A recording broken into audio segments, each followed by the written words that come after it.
About 15, 16 years ago, I had a shoulder injury, and I won't go into the story of how it happened, but basically I tore a rotator cuff.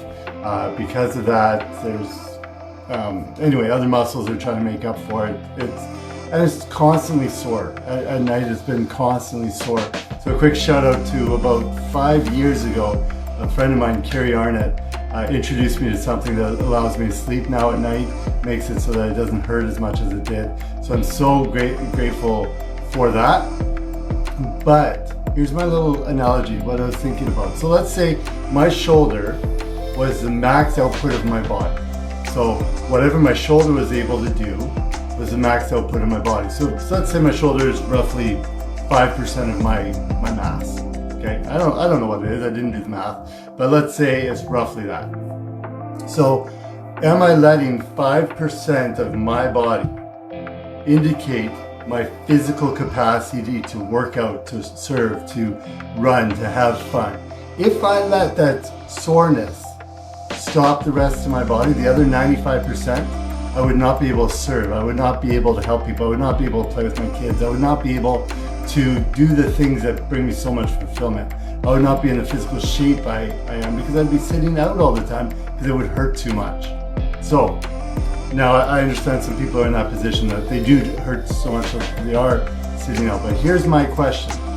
If we're letting 5% of our physical capacity limit the other 95%, are we also doing the same thing in our spiritual growth, in our physical growth, in our emotional growth, in our careers? So did somebody say something, or something to do with God and church, limit your growth spiritually? So 5%, some little thing, limit the rest of your potential growth. Did something that happened, and I get it, there's abuse, I've been through abuse, I can relate.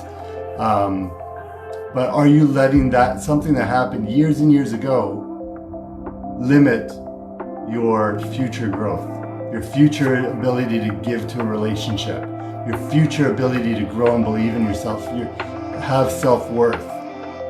I wonder if you are, because I know I have. So are you letting 5%, let's say you messed up on a career, or failed at a career, or failed at a business, and you're letting that indicate your future success? Here's my shout out.